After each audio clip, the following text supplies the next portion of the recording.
Now, joining me for the Q&A, we have, and please applaud as they come and join me, star Sally Lindsay.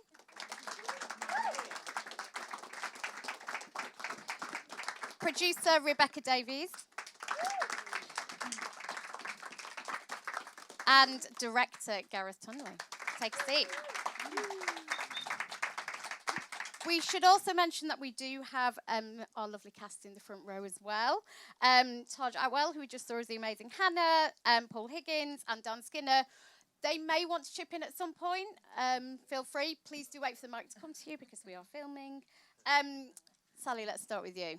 So Ben said at the top about this night out you may have had.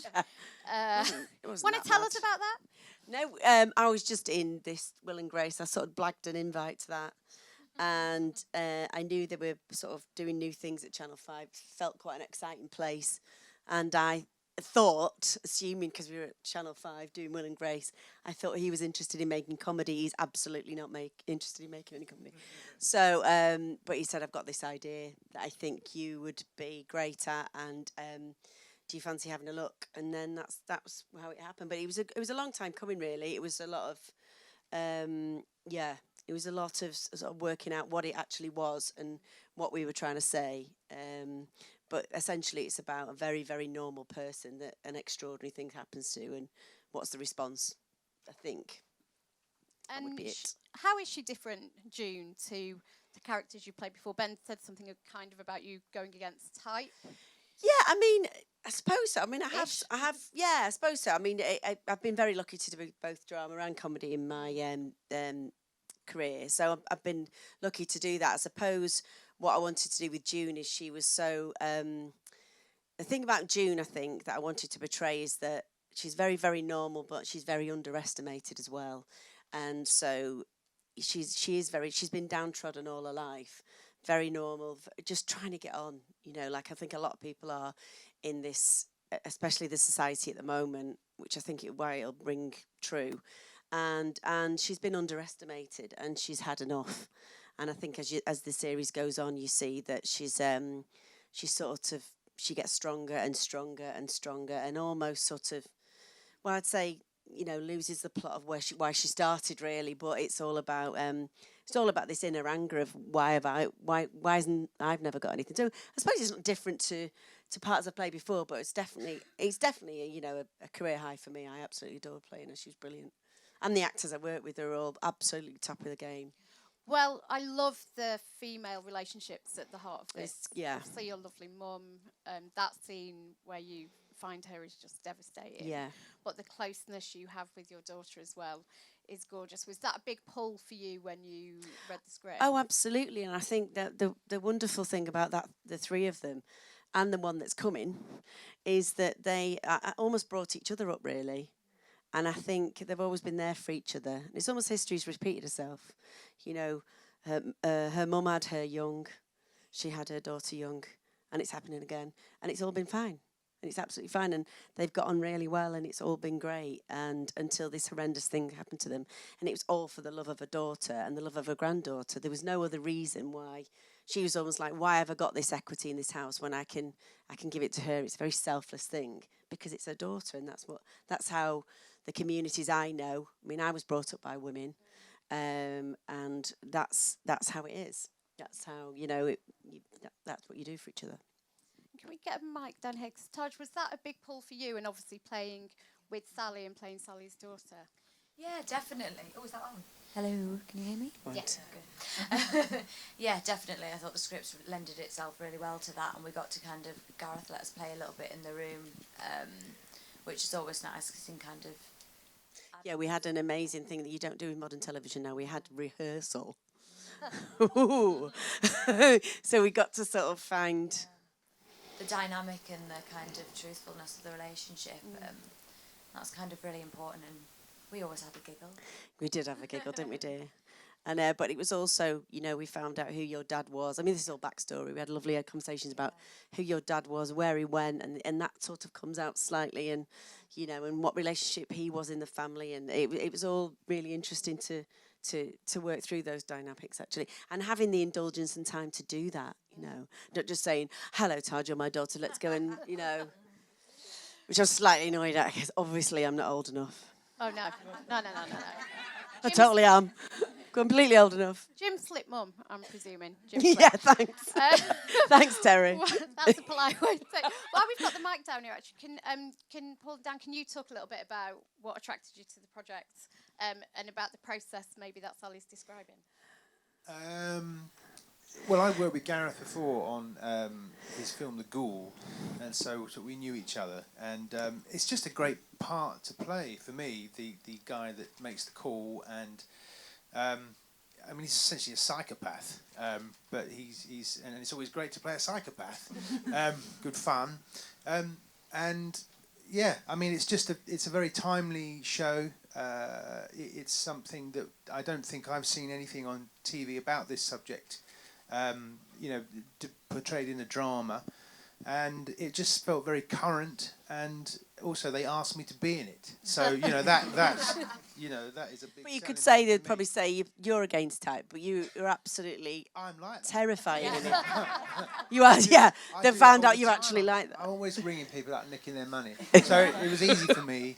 It was just it's a great show, and Gareth's done a great job, and it looks fantastic, and it whips along, and it tells a really, really good story. So, what's not to like?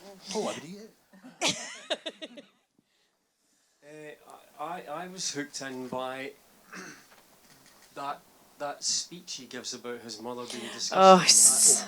I really loved that bit of writing, and I loved the idea of a guy who is really looking after his mum.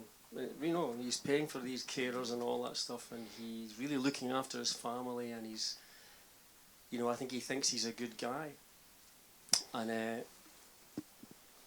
I wanted to play someone who thinks he's a good guy, who can say, my mother disgusts me, as well. I don't think you often see that, and I think it's true. I think it's absolutely true that we feel that way about certain things, people we love, and we look after them and all that, but also they drive us crazy, and that's true. I've got to say at this point, though, I mean, Paul has taken the character Kirk to a different level. And I don't think anyone else could. You were just phenomenal. I was in awe of you every day, of what you did with her. And every take, I just looked at him and going, you massive loony. Because he was so amazing. It was just, on the page it was brilliant, but... We would actually, we'd say, I'd say cut, and you'd just hear Sally going, nutter. It was just so... Okay, and it was brilliant, because you had to sit, you had to... I had to keep up with you. We were running together, and it was just fab. It was brilliant. It was a real honour working with you. Very kind. It was great. It was great to do. Like you say, it was fantastic to rehearse, to all get to know each other beforehand with Dan as well, who's not here, and so that, because often you like you say, you can turn up on these things and you meet your daughter on the set, and that. I mean, how is that going to work? So it was great to have a couple of weeks doing that and meeting everybody and working on it. It was a real pleasure to work with everyone. Yeah. Well, the tonal shifts you mentioned are interested in Gareth and Rebecca. I want to come to you on this, which is, it's a really human drama, like it's super emotional at parts, and it is obviously kind of heating up to be a full-throated thriller as well. And it's dead funny, like your whole thing about the evil fraudster's lair. How do you kind of balance that tone from a filmmaking perspective within one episode like we just saw? I think a lot of it's in the writing. I think the writers, Mark and Karen, just handle those shifts very well. They just don't seem to. They make it look effortless. They just go from one tone to the next. Often within a scene, sometimes within a line, they'll just shift. And they just sort of show it doesn't really matter. You can have humour and drama within the same kind of dramatic beat.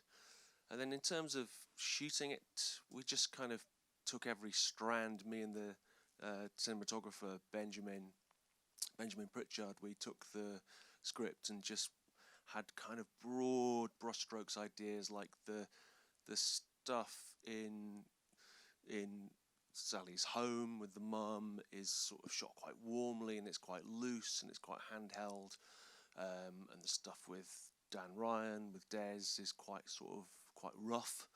And then when we get to the Wiley's house, it's more kind of classical and locked off shots and that kind of thing. So we just took each kind of strand and treated it accordingly, basically. And I want to talk about female rage, because who doesn't? But this seems to fit within a trend we're seeing in some amazing telly at the moment, whether it is Killing Eve, whether it's Big Little Lies. It's a real moment for that. Rebecca, how do you see Cold Call as being part of that trend? Well, I think it fits perfectly with that trend. I think there's a real appetite for, watching those strong female-led dramas. And it's all about the story and the character, isn't it? And that's what, we want to know what happens to June. It's very relatable. And I think that's what's well, not so much Killing Eve because she's an assassin, but but with June, it could happen to, this does happen to people all the time. So it's a very real story. And the fact that it's a woman just brings all that light and shade that Gareth just described how we shot it. But that's in the writing and the story and the characters and what we did as well. It's what Sally says about being underestimated as well. It's partly being a woman, partly a class thing. It's just that thing of kind of like, there's a great little scene there where Paul is doing his strange thing in the mirror and Sally's watching and Kirk is not even really aware she's there, and it's partly because she's a woman, partly because she's the cleaner. It's not even, she's kind of becomes invisible, and it's not like conscious contempt. It's just kind of the way we kind of ignore certain people if we're not careful, and that's comes into its own later because you can sort of slip under the radar. It's brilliant that you know her as a carer. She becomes invisible. So a woman over 25, a woman, no, so I'm 46, and look, but a woman, of a certain age, literally becomes invisible in our society, you think, and especially someone a low earner, it's almost like they don't exist. And I think that's the thing with that June has had enough of, really, which was great to play. It's almost like a flag, a bastion flag for all of us. Kirk kind of treats you as an equal when he's one-on-one with you, sort of, at first, but then can kind of ignore you the next moment, and then, can't help himself when he's doing his great speech about his mum that you were talking about, Paul, says, wiping arse as long as you have, and doesn't realise how contemptuous he's being. Yeah, that's all I've been doing all my life, is just wiping arses. Not caring, not nurturing, not remembering people's birthdays, not being this amazing carer, just wiping arses. I think the scripts are really great at weaving in this kind of social stuff into what's essentially a thriller, especially as it goes on. It's even more of a social comment, really. Yeah. And we do see June starting to change, right? I mean, she is being kicked about by life in that first episode quite a lot. But there are a couple of moments where she shifts, and one of them is obviously after the conversation with Kirk, and she says, right, what do we need to do? What is this phone thing? What do you tap into for that? Do you have natural rage? Are you kidding? I'm perimenopausal. It was completely easy. I'm not yet. I'll just share that with you all. I don't. I think it's a. I think I actually thought in her character of the fact that she just listened to that speech of this man, and in this beautiful house, and he's going, "Woe is me, isn't it terrible?" And then I think she realises Des is telling the truth. I think there's an inkling of she needs to go down that path. And I always sort of describe it as, at the time, Des is sort of, Des is Lady Macbeth and I'm Macbeth kind of thing. I know it's very classical, but... And then all of a sudden, she... It was constant Shakespeare references. It was constant Shakespeare references. But it just... But I had this thought in my head, because Des is sort of like pushing her and saying, look, because he's been dying to get, Wiley for years, and she's right in the sort of in the hornet's nest. And I think that when she sees that anger and that flicker of this sort of someone who is not all there, then she knows that he's telling the truth. And I think that's when her anger comes from somewhere, and she feeds on a mother's suicide, her daughter's in poverty. It's just that. It's almost like that she-wolf thing that she needs to protect. And actually, there might be something in this after all. Almost like the joking's over about it. And I think that was a speech that but we worked it out, really, the shifts that she goes in, because we've only got 4 episodes to do this. This could be like a 3-year Netflix series, all the nuances in it. I mean, it just goes, so much stuff happens, but we had 4 eps, and that's what we had to do, didn't we? We had to decide when these shifts of her happen, and can we get away with it, and hopefully we did. June's given just enough motivation and justification for doing what she does. But if you watch the next 3 episodes, she goes quite far. You could argue she goes too far, but we want the audience to have that kind of. I think that would be. Are we on her normal. side or not? You know. Or would I do that? I mean, all the way through this, I was thinking, would I do that? And some nights it was yes, some nights it wasn't. You know, it was really, you know, it's if you attack your family, then you don't know. You really don't know, actually. And how far can you go in terms of those twists and turns? How kind of much of an issue is credibility when you're dealing with what is a real life issue as well, right? Which is people being scammed in this way. That's a tricky one, really. I mean, obviously, this is a drama, but like I said, how far? The actual world of scamming is so amazing. Like the actual truth of it is so. It's so horrific. I mean, you know, there's so many people that is affected, and it's interesting. It's like when you learn a new word and then you hear that word all the time, and that's what it was like when I got to. I didn't have to do any research with cold call at all because I literally mentioned to people, I'm doing this project called Cold Call. It happened to someone. So it's almost like half the country are scared it will happen to them, and the other half are it's happened to, and they're the scammers, and they're working through it, and they're actually quite petrified of it. You know, it's happened to them. It's almost like a dirty secret. It's embarrassing, and I think it's. So I don't know how far the credibility would be. We were recceing for locations. We were speaking to a guy whose house we wanted to film in, and we told him it was. He said, "So what's it about then?" He said, "It's about." Cold call scamming. He said, "You're in the right area then." A lot of beige boxes around, green beige boxes. Yeah. Well, I suppose that's for you lot to judge, really. Did you, in terms of research into the kind of real cases, and obviously, as you say, this is a drama, and that kind of has to be considered, but either in the writing of the script or the production, was there research into real life cases of this happening? Yeah, I mean, the writers know a suspicious amount about cold call scamming. I mean, they could do a PhD on it. Yeah. It was crazy, wasn't it? This may all just be a cover for some really elaborate scam. They're taking over some Luxembourg or something. Yeah. So they did. They knew a hell of a lot about it. I mean, they'd studied for quite a few years on this. There was nothing that you've not seen that isn't completely true, and all the different occult scams that happen, and it is terrifying. They do the usual thing in drama of taking disparate things and putting them together in one story, but it's still. I don't think there's hardly anything in it that isn't drawn from life in some way. And you mentioned class earlier, which I think is a really interesting part of this. How do you think Cold Call kind of differentiates in their representation of that? Because I actually thought it was a really lovely, warm, textured representation, which we don't always see in telly, arguably. I think that's always been a constant thing in when I get a script is oh God, it's the whippets and the misery and the rain, and yes, we do have all that. But it's that's quite, my family laugh a lot, and I think what's lovely about Cold Call and the way Gareth directed it is we were allowed to portray these people and their humour and their love for each other. It wasn't just oh, my life is shit, I'm not, it was actually a proper working class representation, I thought, as opposed to sort of, well, we can't really smile on this because we're all in misery and we're all down here, and that always annoys. It's always constantly annoyed me that, and that was so lovely that I was allowed to do that. With the production design and with the costumes, they weren't all, looking downtrodden in a grey house. Jazzy jumpers, I've got to say. Many jazzy jumpers.